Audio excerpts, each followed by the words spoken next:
نحمده ونصلي ونسلم على سيدنا ومولانا محمد رسوله النبي الأمين المكين الحنين الكريم الرؤوف الرحيم. أما بعد، بسم الله الرحمن الرحيم.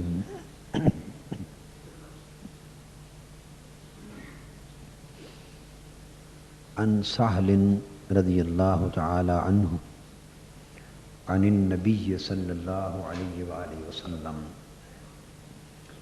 قال إن في الجنة بابا يقال له الريان يدخل منه الصائمون يوم القيامة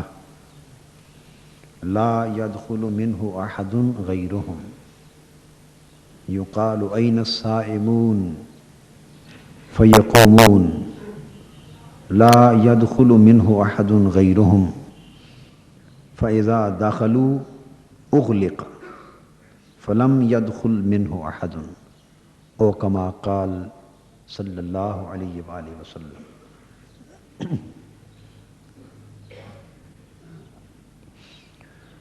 معزز خواتین و حضرات، اللہ جل مجدہ کا شکر ہے، آج ماہ رمضان المبارک کا دوسرا جمعہ ہے.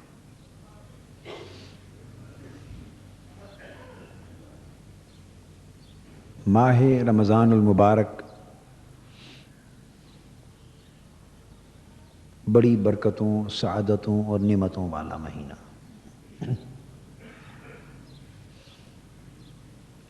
اللہ پاک نے جو برکتیں اور سعادتیں اس مبارک مہینے کے ساتھ خاص فرمائی ہیں، وہ کسی اور مہینے کے ساتھ نہیں. سو جو برکتیں اللہ جل مجدہ نے اس مبارک مہینے کے اندر کیے جانے والے نیک اعمال کے ساتھ خاص فرمائی ہیں، وہ دوسرے مہینوں میں انہی اعمال کے ساتھ خاص نہیں فرمائی.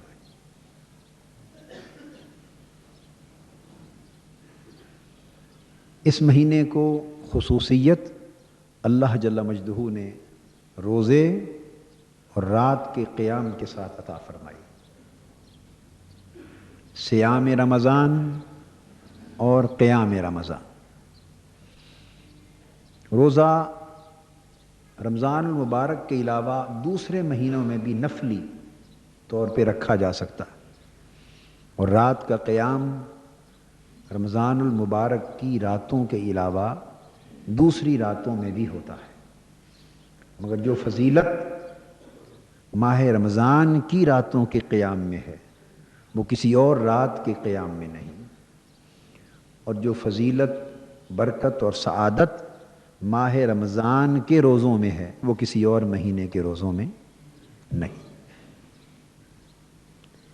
اس لیے کہ ان اعمال کی ایک خاص نسبت ہے اس مہینے کے ساتھ، اور اللہ پاک کو یہ مہینہ بڑا عزیز ہے. اور اس کا عزیز ہونا اللہ کی بارگاہ میں اس سے معلوم ہوتا ہے کہ اللہ پاک نے فرمایا کہ رمضان المبارک میرا مہینہ ہے. اب اس وقت تک کی جو میں نے تمہیدی گفتگو کی، اس کے اندر ایک خاص نقطہ ہے جس پہ میں نے زور دیا. آج کے درس حدیث میں یہی نقطہ ہماری گفتگو کا موضوع ہوگا. معمول کے مطابق تو درس حدیث صرف پچھلے جمعہ کو بنتا تھا، مگر میں نے خیال کیا کہ رمضان المبارک کے جتنے بھی جمعے ہیں، یہ پورا مہینہ اگر ہر جمعہ کو درس حدیث ہی چلے اور حدیث پاک کے حوالے سے ہی موضوعات کو ہم آگے بیان کریں اور سمجھائیں تو باعث خیر و برکت ہوگا. سو ہماری پوری گفتگو ہر جمعہ پر جو درس حدیث کے حوالے سے ہو رہی ہے، اس کی بنیاد صحیح بخاری کی کتاب الصوم.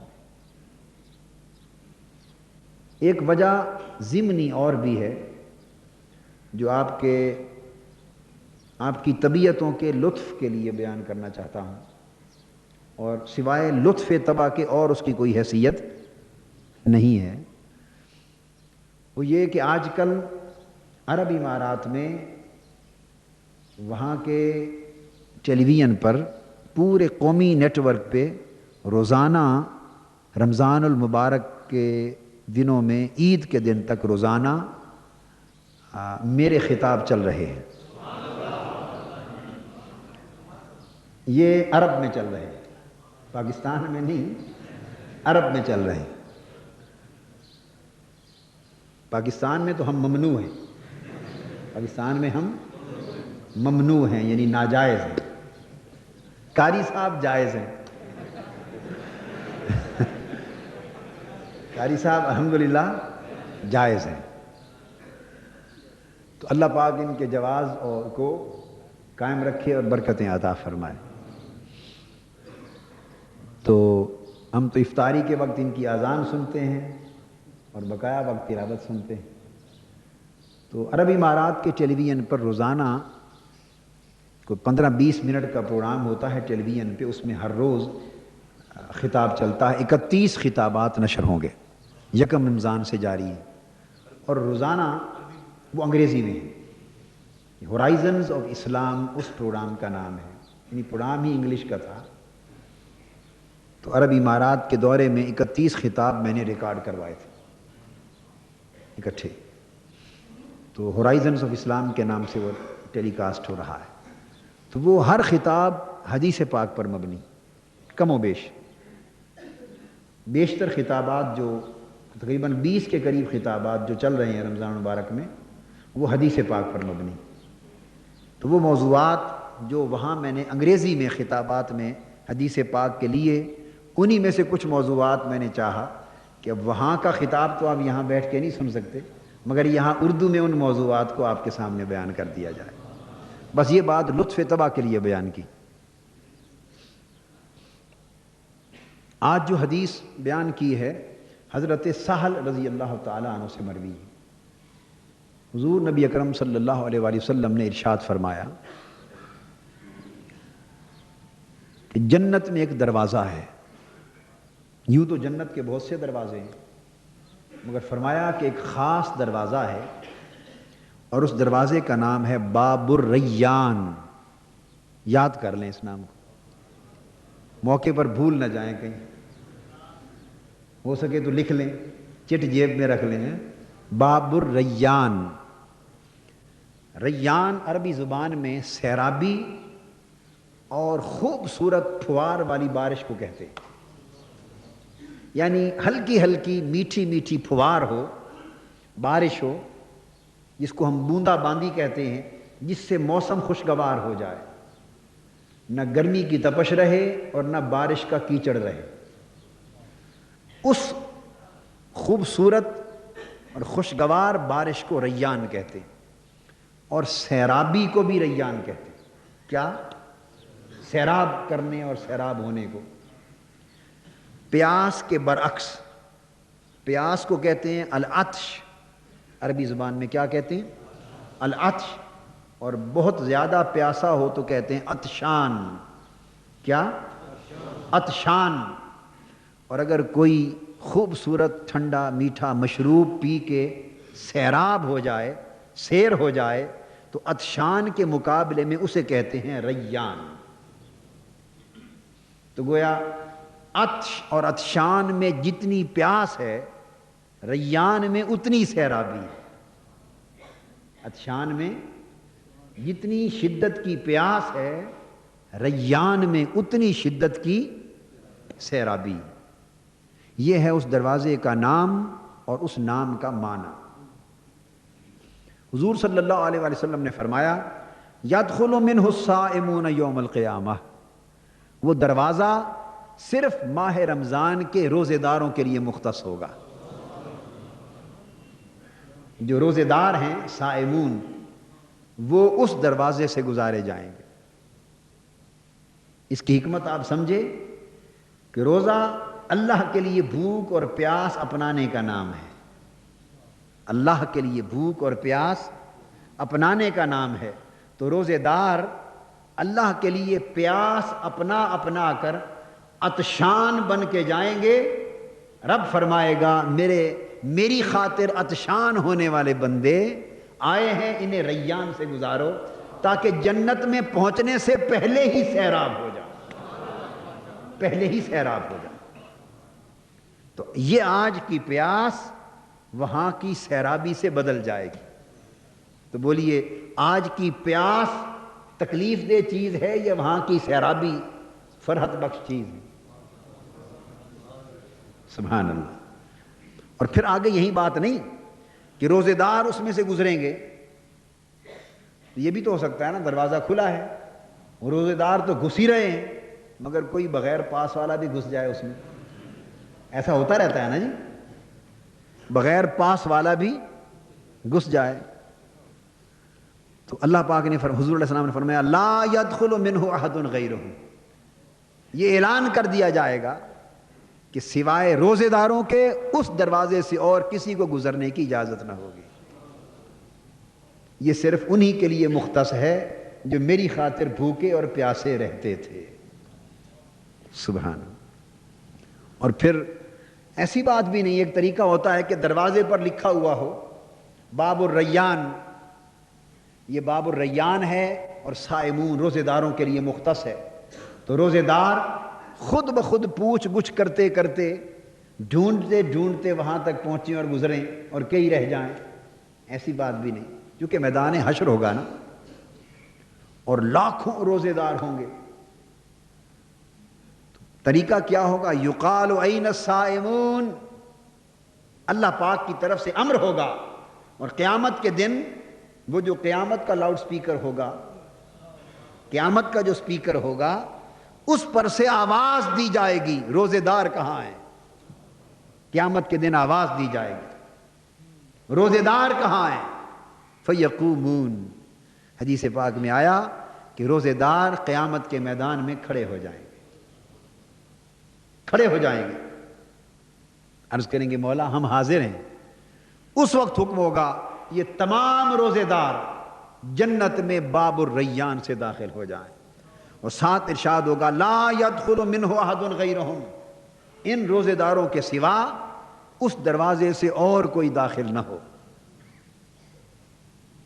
فَإِذَا دَخَلُوا اُغْلِقَ، جب روزے دار اس دروازے سے داخل ہو چکیں گے تو دروازہ بند کر دیا جائے گا، تالا مار دیا جائے گا.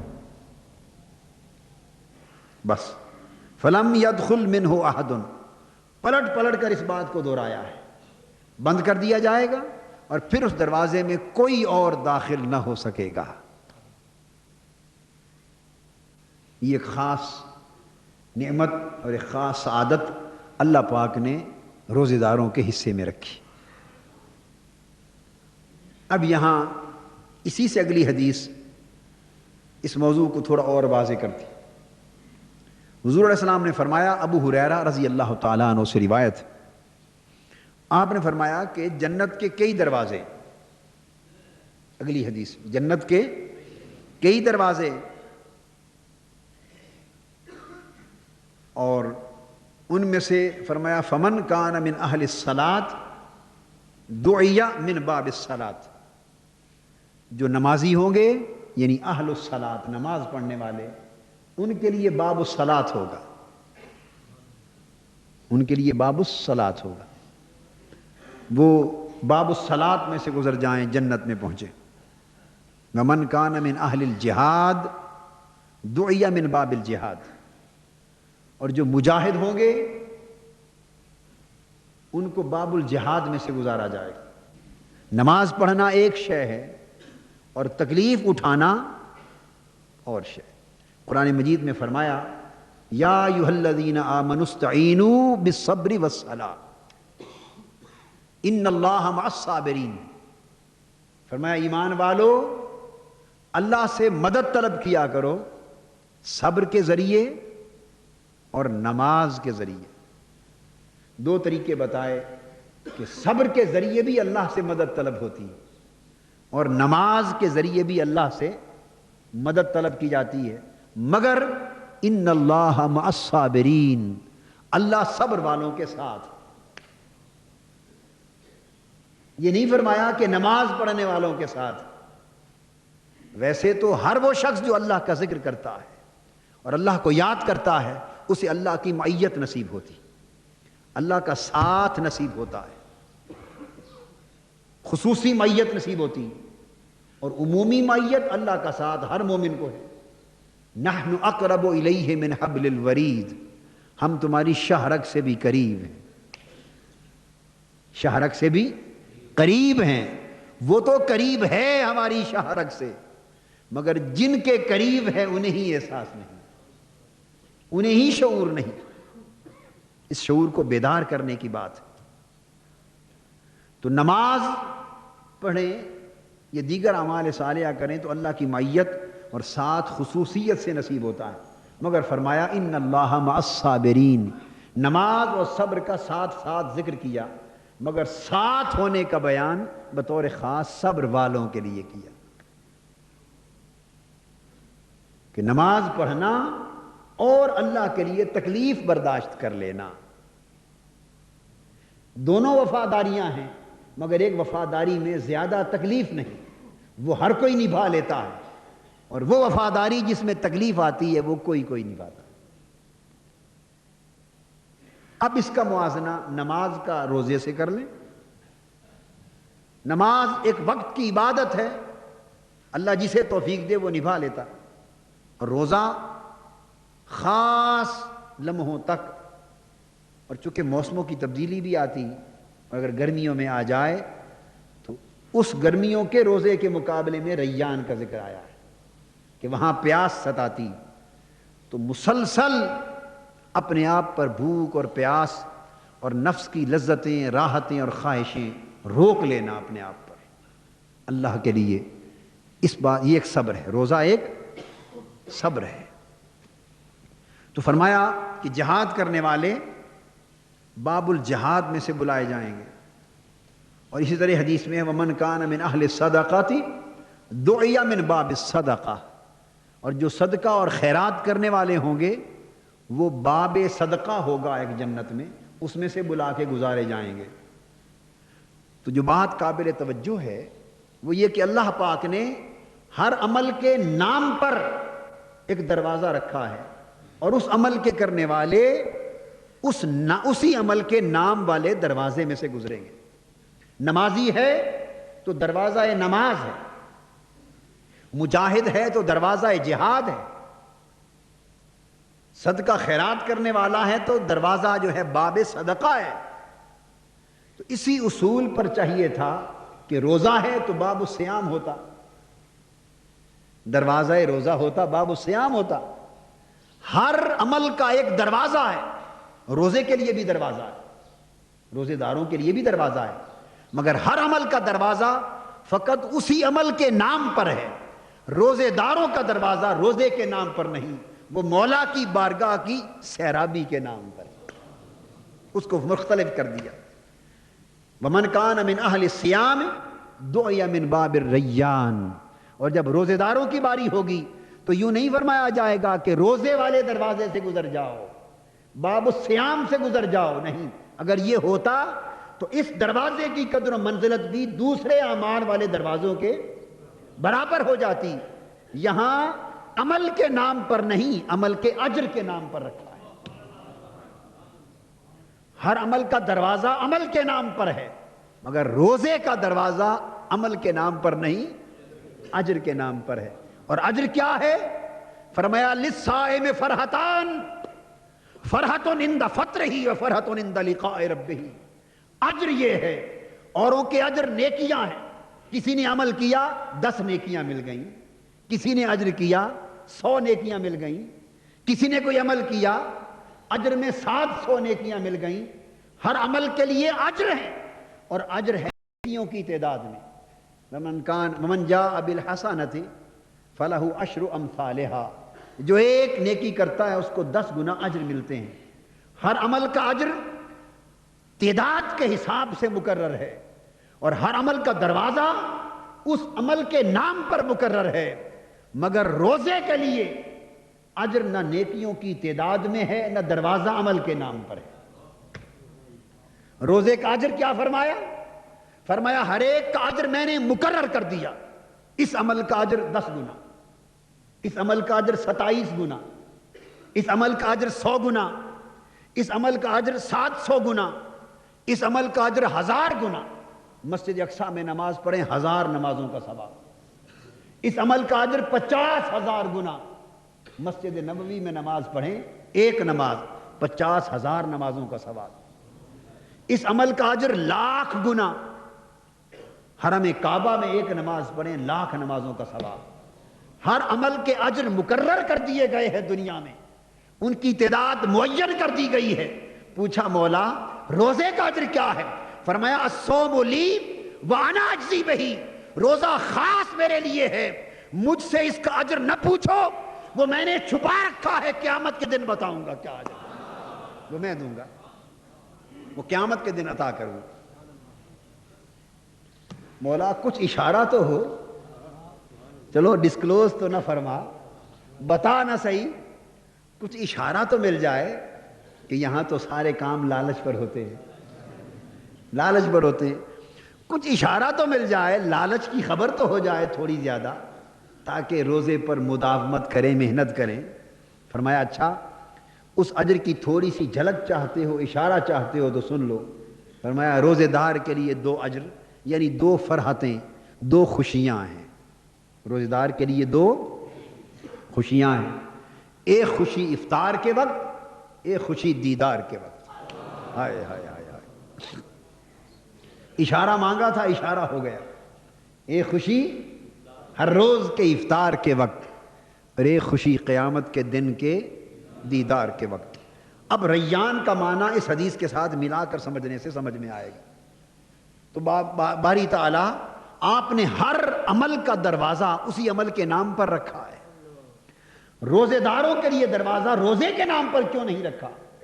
اس دروازے کا نام ہے باب الریان، سیرابی والا دروازہ، تو اس کا نام سیام رکھا جاتا۔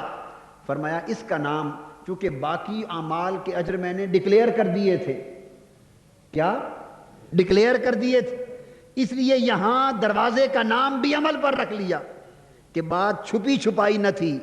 روزے کا اجر ڈکلیئر نہیں کیا تھا، روزے کے اجر کا اعلان نہیں کیا تھا، آج اس کے اجر پر نام رکھا جا رہا ہے۔ روزے داروں کا دروازہ سیرابی کا دروازہ ہے۔ مولا سیرابی کس شے کی؟ فرمایا روزے دار کے لیے، اور سیرابی ہے ہی نہیں کسی شے میں سوائے میرے دیدار کے۔ وہ جو میری خاطر پیاسا رہا، اے روزے دار تو نے میری خاطر بھوک برداشت کی، آج اپنے دیدار سے تیری بھوک کو رفع کیا جاتا ہے۔ تو نے میری خاطر پیاس برداشت کی، آج اپنے دیدار کے شربت سے تیرے پیاس کو دور کیا جاتا ہے۔ تو نے میری خاطر اپنے نفس کی لذتوں کو حرام کر لیا، آج میں اپنی قربت کی لذتیں عطا کرتا ہوں۔ تو نے میری خاطر اپنے اوپر اور بہت سی راحتیں حرام کر لی، آج میں اپنے وصال کی راحت سے تمہیں ہمکنار کرتا ہوں۔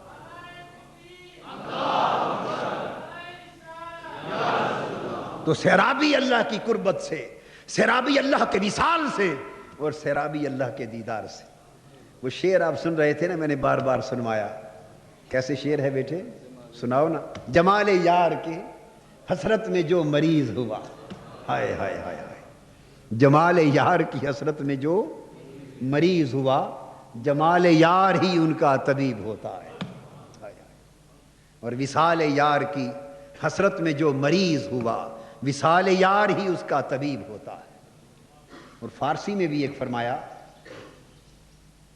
ایک مریض ہو گیا محبوب کے وصال کی مرض، حسرت وصال محبوب کی مرض لگ گئی، حسرت دیدار محبوب کی مرض لائق ہوئی، مریض ہوا، حکیم طبیب ڈاکٹر آ گئے علاج کے لیے۔ تو ایک عارف فرماتے ہیں، ہائے ہائے ہائے اے ناداں طبیب، اسر بالین من، مریض کہتا ہے اسر بالین من، برخیز اے ناداں طبیب، اسر بالین من، برخیز اے ناداں طبیب، اسر بالین من، برخیز اے ناداں طبیب، درد مند عشق را دارو بجز دیدار نیست، درد مند عشق را دارو بجز دیدار نیست. وہ کہتا ہے کہ اے معالج طبیب آپ کی مہربانی، آپ میرے سرانے سے اٹھ جائیں، چلے جائیں، آپ کی پڑیوں اور آپ کی گولیوں میں میری مرض کا علاج نہیں ہے. میں تو درد مند عشق ہوں، اور جو مریض عشق ہیں ان کا علاج محبوب کے دیدار کے سوا کچھ نہیں ہوتا.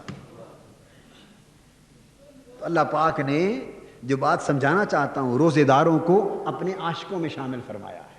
ہائے ہائے ہائے، یہ اتنی بڑی بات ہے. رموز سر دل بے دل جدان، ہمارے دل مردہ ہیں، ہمیں کیا خبر یہ کتنی بڑی بات کر دی. روزے داروں کو اللہ نے اپنے عاشقوں میں شامل فرما لیا، اپنے محبت کرنے والوں میں شامل فرما لیا. اس لیے فرمایا کہ تم رک جاؤ، اجر کی بات نہ چھیڑو، تمہیں سیراب کر دوں گا. یہ اس طرح کی بات ہے نا، کوئی مانگتا ہے کسی سخی کے پاس جا کر بھی کچھ دے دو، وہ کہے دے دوں گا. وہ پوچھتا ہے کوئی بتاؤ تو صحیح کیا دے گا؟ بھائی چپ کرو، دے دوں گا دے دوں گا. بار بار پوچھتا ہے بھائی کیا دو گے؟ وہ جواب میں کہتا ہے گھبراؤ نہیں، تمہیں سیراب کر دوں گا، تیری جھولی بھر دوں گا، اتنا دوں گا کہ تو خوش جائے گا.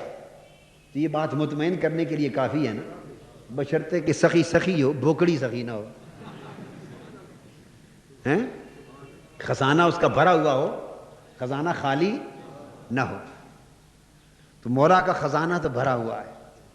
تو وہ فرما رہا ہے کہ روزے دارو اجر اجر کس بات میں پڑے ہو؟ بس بھوک پیاس میری خاطر اٹھاتے جاؤ، اجر نہ پوچھو، تمہاری جھولیاں بھر دوں گا، تمہیں سیراب کر دوں گا، وہ کچھ دے دوں گا کہ پھر کسی اور شے کی حاجت ہی نہ رہے گی. یہ باب الریان، سیرابی والا دروازہ ہے. سبحان اللہ. تو فرمایا روزے داروں کو بلایا جائے گا باب الریان سے. یہ تو ہو گیا نا روزے دار. اب جیسے فرمایا فوق کل ذی علم علیم، ہر علم والے کے اوپر ایک علم والا ہوتا ہے، ہر عمل والے کے اوپر ایک عمل والا ہوتا ہے، اور ہر عاشق کے اوپر بھی ایک عاشق، اور اس کی حد ہی کوئی نہیں.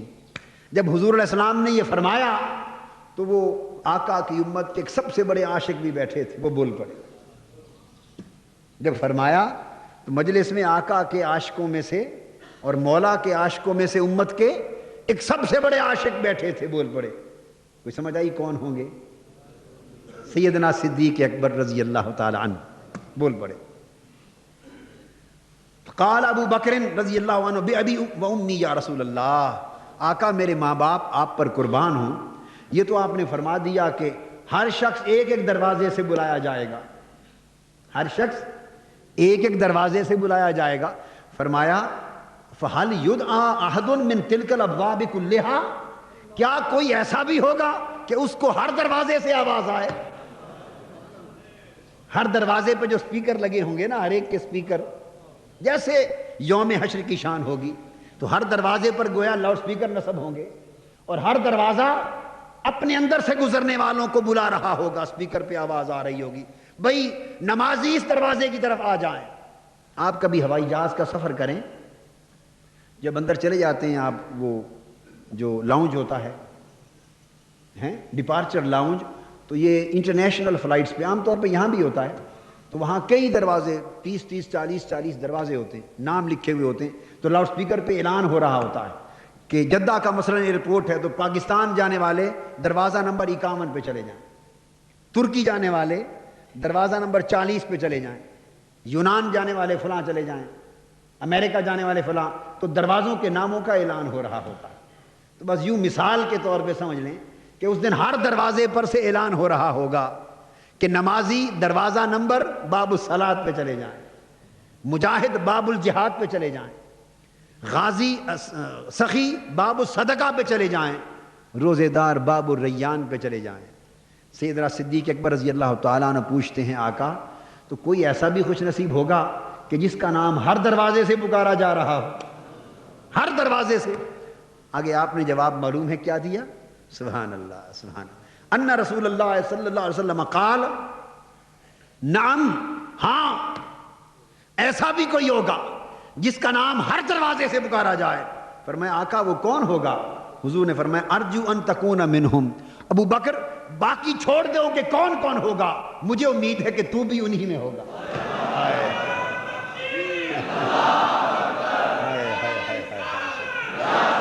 کہا یہ رہا تھا ارجو ان تکون منہم، منہم کا مطلب یہ ہے کہ مجھے یقین ہے. جب آقا فرمائے نا ارجو مجھے امید ہے، یہ نکتہ سمجھ لیں. اللہ اور اللہ کے رسول جس عمل پہ فرمائے ارجو یا عصا، اس کا عربی لغت کا معنی تو ہے کہ شاید ایسا ہو، یہ مجھے امید ہے ایسا ہوگا. تو یہ قاعدہ ہے شریعت میں اور عربی لغت و ادب کے اندر کہ امید ہے ایسا ہوگا، شاید ایسا ہوگا، میں توقع رکھتا ہوں ایسا ہوگا. یہ کلمہ اگر کوئی بھی کہے تو مراد ہوتا ہے کہ شاید ایسا ہو، شاید ایسا نہ ہو. مگر یہ کلمہ جب اللہ یا اللہ کا رسول دو میں سے کوئی کہے تو اس کا معنی شاید نہیں ہوتا، یقین ہوتا. مثلا قرآن مجید میں فرمایا عسا ان یبعثک ربک مقاما محمودا.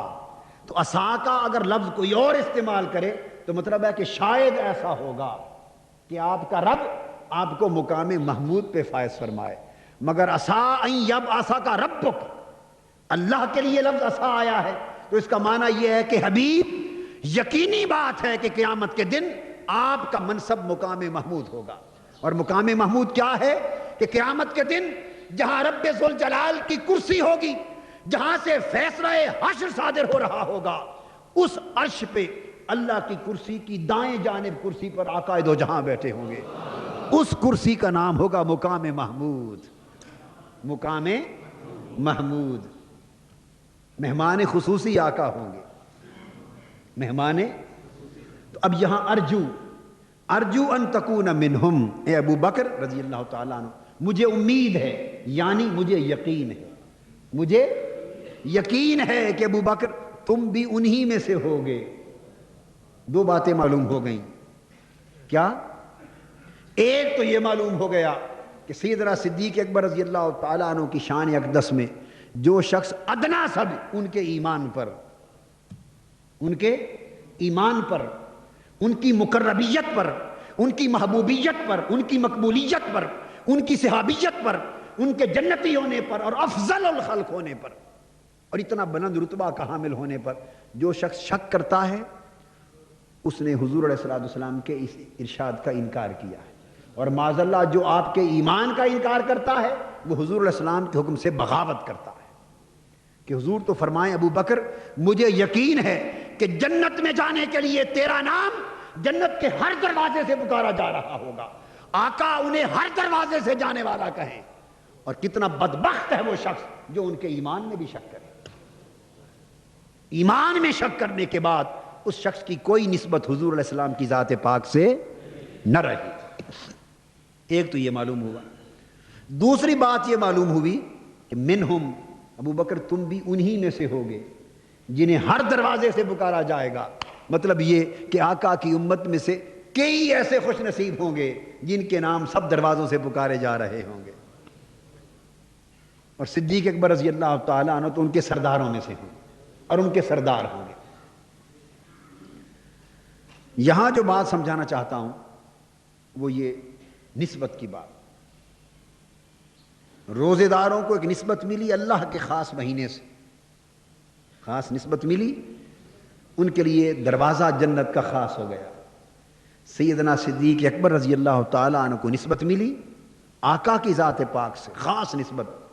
ان کا درجہ سب جنتیوں میں ممتاز ہو گیا، سب جنتیوں میں ممتاز ہو گیا.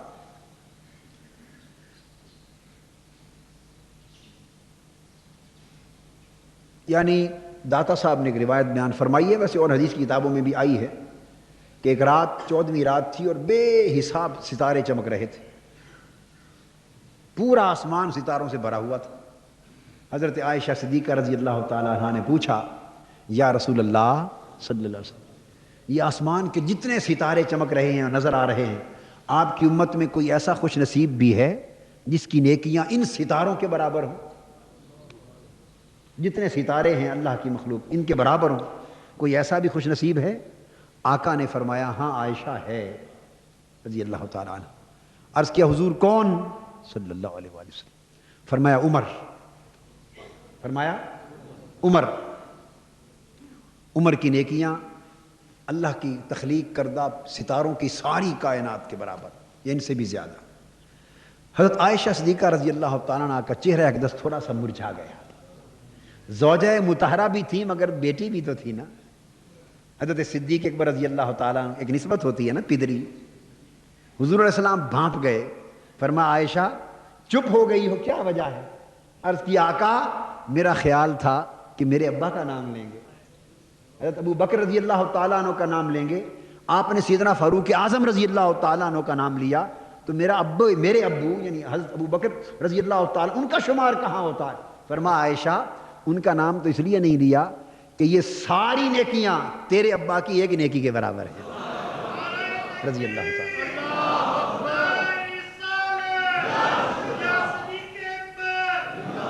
ایک نیکی کے برابر. تو یہ نسبت کی بات ہے. کیا نسبت کی بات ہے؟ یعنی آقا ہجرت پر گئے ہیں, حضور علیہ السلام نے بلایا ہے, ابو بکر مکہ چھوڑ کے مدینہ چلنا ہے, اندر جا کے گھر بتایا ہی نہیں, بس وہیں سے چل پڑے. ہائے ہائے ہائے, یہ ہے نسبت محبت. مہلت نہیں مانگی آقا گھر والوں کو بتاؤں, وہیں سے چل پڑے. نہیں دیکھا پیچھے میرے اہل و عیال کو کیا ہوگا, کافروں میں چھوڑ کے جا رہا ہوں. اب سیدنا علی شیر خدا رضی اللہ تعالیٰ عنہ کی بات بھی اسی موقع پر یاد آ گئی. انہوں نے مڑ کے نہیں دیکھا, چل پڑے. اور مولا علی شیر خدا رضی اللہ تعالیٰ عنہ ان سے فرمایا علی مدینہ جانے کا حکم ہوا ہے, روانہ ہونا ہے.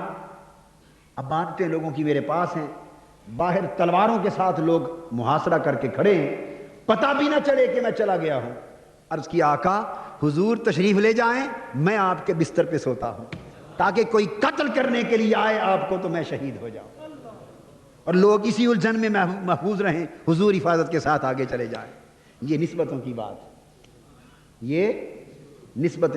ہر صحابی جس نے رتبہ پایا یاد رکھ لیں, ارے ساری رات کھڑا ہونا تو کئیوں کو نصیب ہوا ہوگا, عمر بھر بلا قضا تہجد پڑھنا کئیوں کو نصیب ہوا ہوگا, زندگی میں سارے غزوات میں جہاد کرتے رہنا کئیوں کو نصیب ہوا ہوگا, علم دین کا فروغ دینا کئیوں کو نصیب ہوا ہوگا.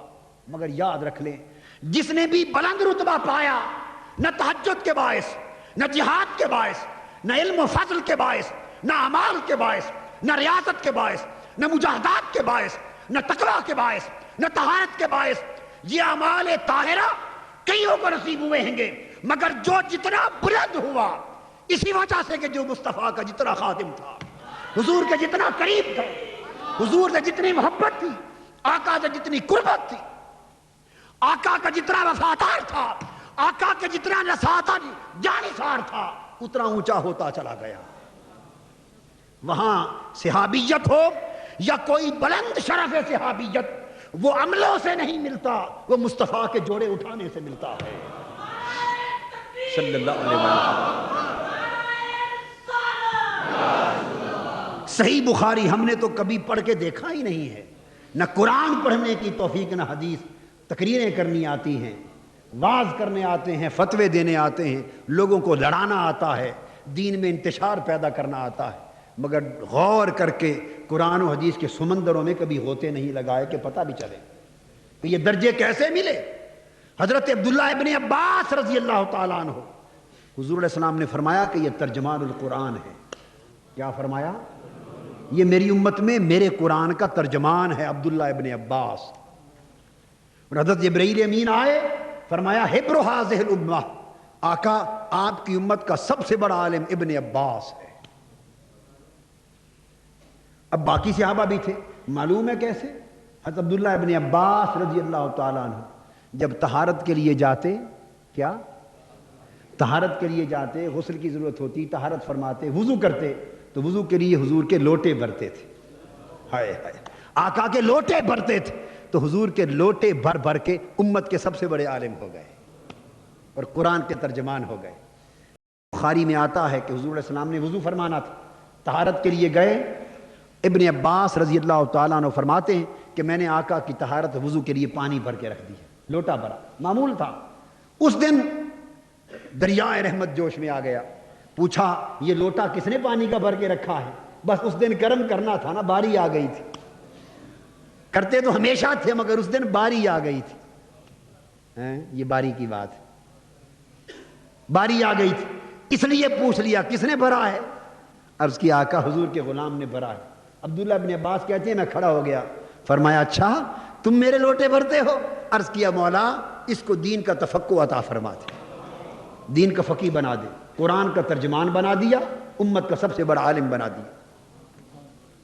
اور حضور علیہ السلام کے صحابہ میں سب سے بڑے محدث یہ مفسر ہیں، ابن عباس سب سے بڑے مفسر، اور حضور کے صحابہ میں سب سے بڑے محدث۔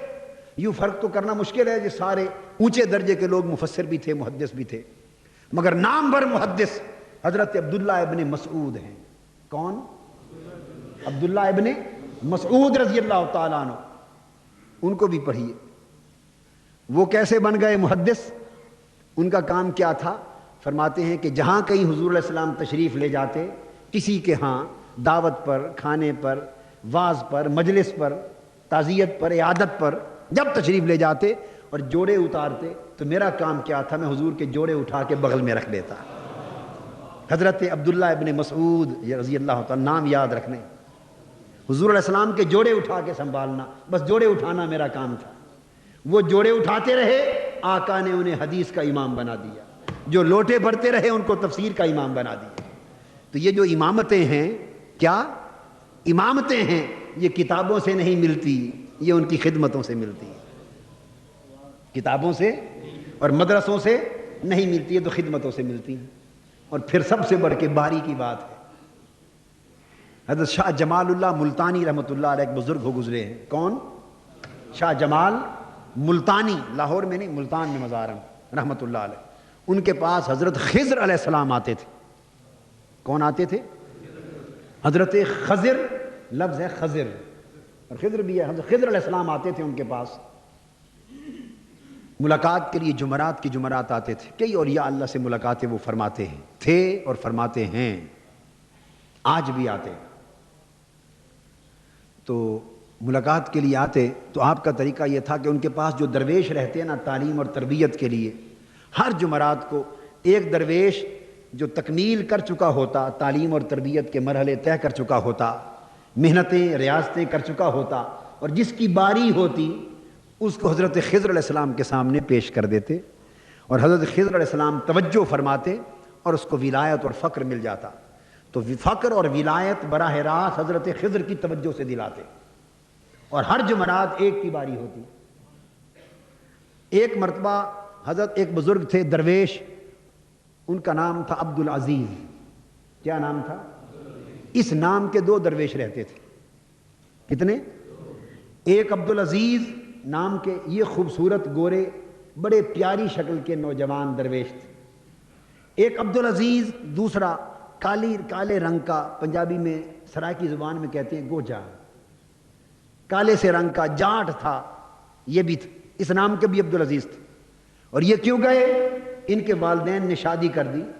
حضرت شیخ عبد العزیز پرہاروی، پرہار علاقے کے رہنے والے تھے، پرہاروی، والدین نے شادی کر دی، بیوی ان کی قرآن کی حافظ، عالم، فاضل، متقی اور ولی، اور یہ حل چلانے والے۔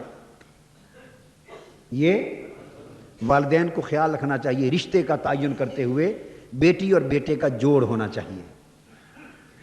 آج کل ہم جوڑ صرف مال میں دیکھتے ہیں، باقی کسی اور شے میں نہیں دیکھتے۔ مال کا درجہ بہت پیچھے ہے، اس سے پہلے کچھ اور درجے بھی۔ تو شادی کر دی، یہ جاٹ تھے، ہل چلاتے تھے، پڑے ہوئے انگوٹھا لگانے والے، الف بے بھی نہیں پڑے ہوئے تھے۔ شادی ہو گئی عالمہ، حافظہ، فاضلہ، عابدہ، ولیہ کے ساتھ۔ جب شادی ہوئی پہلی رات گئے تو پتہ چلا کہ میری زوجہ تو اتنی بلند پایا عالم اور ولی ہے۔ اسی وقت باہر نکل آئے، فرمانے لگے کہ حضور علیہ السلام کا ارشاد ہے کہ بیوی شوہر کے زیر ہوتی ہے، زیری ہوتی ہے، شوہر کی حیثیت بالا ہے بیوی پر۔ تو میں جاہل ہو کے عالمہ پر اور ایک عام گناہگار آدمی ہو کے ولیہ پر بالا ہو جاؤں، یہ میرے نبی کے علم کی حد تک ہوگی اور تقویٰ کی حد تک ہوگی اور ولایت کی حد تک ہوگی۔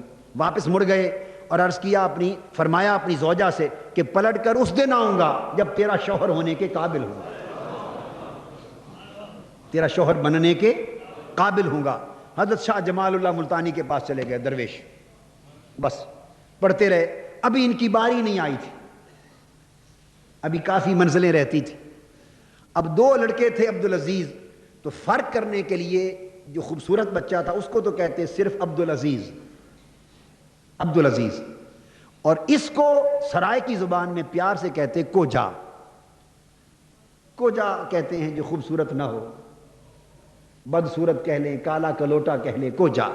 ویسے اس سرائے کی زبان میں اس لفظ میں اتنا برا معنی نہیں ہے، پیار کا لفظ ہے. سونا تے کوجا، اس کو صرف عبدالعزیز کہتے، اس کو کوجا کہتے. اس دن باری اس سوہنے عبدالعزیز کی تھی جو دوسرا تھا. خضر علیہ السلام آئے، جانے لگے، فرمایا ابھی پیش کرو آج کس کی باری ہے. فرمایا عبدالعزیز. آواز دی. وہ کسی کام گیا ہوا تھا، چوک گیا، چوک گیا. یہ بھی نصیب کی بات، چوک گیا. تو آواز آئی، حضور عبدالعزیز تو حاضر نہیں، کوجا حاضر ہے. آپ خاموش ہو گئے. باری اس کی تھی. تھوڑی دیر کے بعد پھر پوچھا، خضر علیہ السلام کے جانے کا چونکہ وقت تھا تو پوچھا عبدالعزیز آ گیا ہے؟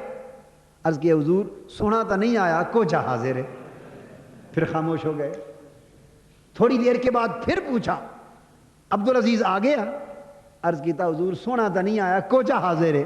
فرمایا آؤ کوجا، پھر تم آ جا، آج پھر تیری باری آ گئی.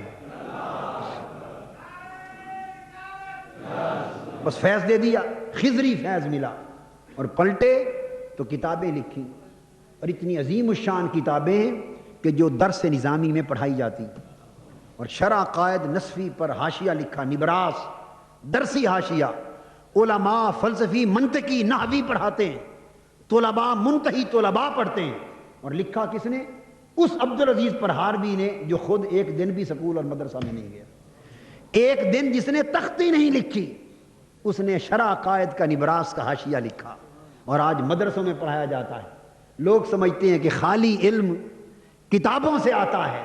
نہیں، علامہ اقبال نے کہا سکھائے کس نے اسماعیل کو آداب فرزندی. یہ فیضان نظر تھا یا کہ مکتب کی کرامت تھی. سکھائے کس نے اسماعیل کو آداب فرزندی. کبھی نظر سے سب کچھ نصیب ہوتا ہے. تو میں عرض یہ کر رہا تھا کہ یہ نسبت کیا ہے. اب نسبت جسے بھی نصیب ہو جائے، مہینے کو مل جائے تو وہ سب سے اونچا، بندے کو مل جائے وہ سب سے اونچا، عمل کو مل جائے وہ سب سے اونچا. ابھی اسی نسبت کے حوالے سے 2-3 حدیثیں اور توجہ طلب. یہی نسبت اب شہر مدینہ کو بھی ہے، یہی نسبت شہر مدینہ کو بھی ہے. تو معلوم ہے کیا فرمایا؟ جب نسبت مل جائے عمل کو، انسان کو، وقت کو اور مکان کو، جگہ کو، جس شے کو بھی نسبت مل جائے اسی کو افضلیت ملتی ہے. نکتہ نسبت کا ہے، نکتہ نسبت کا ہے. تو ماہ رمضان کو اللہ سے نسبت، روزے داروں کو رمضان سے نسبت، اور اللہ کی محبت سے نسبت. اللہ پاک نے ان کو غیر معمولی درجات دیے. مدینہ پاک کے لیے حدیث میں ہے، ابو ہریرہ رضی اللہ تعالیٰ عنہ روایت کرتے ہیں، ان رسول اللہ صلی اللہ علیہ وسلم قال ان الایمان لیعرض الی المدینۃ کما تعرض الحیۃ الی جحرها. یہ قیامت کے قرب کی نشانیاں بیان ہو رہی ہیں. جب ہر طرف کفر پھیل جائے گا، اللہ اللہ کرنے والا کوئی نہ رہے گا. وہ زمانہ دجال قیامت کا زمانہ ہوگا، کفر کا فروغ ہوگا، ایمان کی علامتیں اٹھ جائیں گی، کفر کی علامتیں قرب قیامت کی علامتیں بن کے نظر آنے لگیں گی، فسق فجور اور ظلم کی علامتیں ہوں گی. اس وقت آقا نے فرمایا کہ ایمان اس طرح لپٹ لپٹ اور سکڑ سکڑ کر، بل کھا کھا کر اس طرح مدینہ میں آ جائے گا، اور سارا ایمان مدینے میں اس طرح آ جائے گا اور محفوظ ہو جائے گا جیسے سانپ اپنی جوہر، وہ کیا کہتے ہیں سوراخ کو، خاص لفظ بل. سانپ جب اپنی بل میں آ جاتا ہے تو حملہ آور کے حملے سے محفوظ ہو جاتا ہے. اس طرح ایمان والو، ایمان کی حفاظت چاہو تو اس وقت مدینے میں آ جانا، مدینے میں ایمان محفوظ ہو جائے گا. اور ایک معنی اس کا یہ بھی ہے کہ ان الایمان لیعرض الی المدینہ، کہ اس کفر کے وقت اسی کا ایمان بچ جائے گا جس کے ایمان کی کشش مدینہ کی طرف ہوگی. ہائے ہائے ہائے، جس کے ایمان کی کشش مدینہ کی طرف ہوگی، ایمان سارا مدینہ میں آ جائے گا. یا جس کے ایمان کی کشش اور ایمان کی جذب اور ایمان کا دوڑنا سوئے مدینہ ہوگا، وہی بچے گا، باقی ہر کوئی کفر کی لپیٹ میں آ جائے گا. تو لوگوں، اگر کفر کے وقت بھی ایمان بچانا چاہتے ہو تو مدینہ اور مدینے والی سرکار کی طرف کشش پیدا کرو. ایمان کا بچاؤ اور ایمان کی حفاظت مدینہ اور صاحب مدینہ کی نسبت میں ہے صلی اللہ علیہ وآلہ وسلم. پھر حضور علیہ السلام نے یہ بھی فرمایا اسی نسبت کے بچاؤ کی بات. ان ابی بکرہ رضی اللہ عنہ، ابو بکرہ رضی اللہ تعالیٰ عنہ روایت کرتے ہیں ایک صحابی، ان النبی صلی اللہ علیہ وآلہ وسلم قال لا يدخل المدینہ رعب المسیح الدجال لہا یومئذ سبعۃ ابواب علی کل باب ملکان. قیامت کے دن دجال روئے زمین کے ہر گوشے میں جائے گا، ہر طرف اس کا خوف و ہراس پھیلے گا، ہر ایک طرف کے لوگوں کا ایمان متزلزل ہوگا، اور دجال ہر ایک کو مبتلا کفر کرنے کی کوشش کرے گا، مگر میرے مدینے میں دجال کو آنے کی جرت نہ ہوگی، اور دجال کا رعب اور دجال کا اثر اور دجال کا خوف بھی میرے مدینے میں داخل نہ ہوگا. کیسے؟ فرمایا اس وقت میرے شہر مدینہ کے 7 دروازے ہوں گے. جب دجال آئے گا تو مدینہ شہر کے کتنے دروازے ہوں گے؟ تعمیر کا نظام بڑھتے بڑھتے بڑھتے 7 دروازے ہوں گے، فصیل ہوگی، یہ 7 دروازے ہوں گے. اور فرمایا کہ میرے مدینہ والوں کو بچانے کے لیے ہر دروازے پر اللہ پاک 2 فرشتے مقرر کر رکھے گا. نہ دجال داخل ہوگا نہ دجال کا خوف داخل ہوگا. تو یہ نسبت ہے نا آقا سے. کیا یہ نسبت ہے آقا سے؟ اب یہ بات مکہ کے لیے بھی نہیں فرمائی. سبحان اللہ. یہ خصوصیت بولیے اہل مکہ کے لیے بھی نہیں فرمائی. ان کے اپنے درجے، ان کی اپنی فضیلتیں، مگر بتایا کہ نسبت سے فضیلتیں خاص ہوتی ہیں. بات یہیں سے شروع کی تھی. اور وجہ کیا؟ آقا نے عرض کیا ان انس رضی اللہ تعالی عنہ، حضرت انس بن مالک سے روایت رضی اللہ عنہ، ان النبی صلی اللہ علیہ وسلم قال اللہم اجعل بالمدینہ ضعفی ما جعلت بمکہ من البرکہ. آپ نے دعا کی کہ اللہ میرے مدینہ کو جتنی برکت تو نے مکہ کو عطا کی، جتنی برکت تو نے مکہ اور شہر مکہ اور مکہ والوں کو عطا کی ہے، میرے مدینہ کو مکہ سے 2 گنا برکت عطا فرما.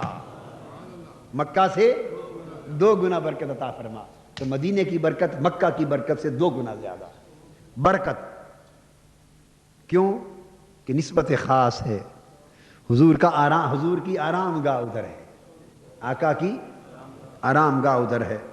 سمجھانا مقصود یہ تھا کہ ان چیزوں کا حقدار، یہ نسبت کی برکتیں ہیں، اور ان کا حقدار ہونے کے لیے محنت کرنا پڑتی ہے.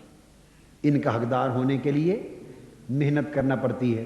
اگر ماہ رمضان اور اس کے صیام و قیام اور پھر ایمان کی استقامت کی محنتیں اور اللہ کے رسول کی محبت کی سمت کوششیں ان چیزوں کو ملحوظ رکھ کے کی جائیں تو اللہ پاک بڑی برکتیں اور سعادتیں عطا فرماتا ہے.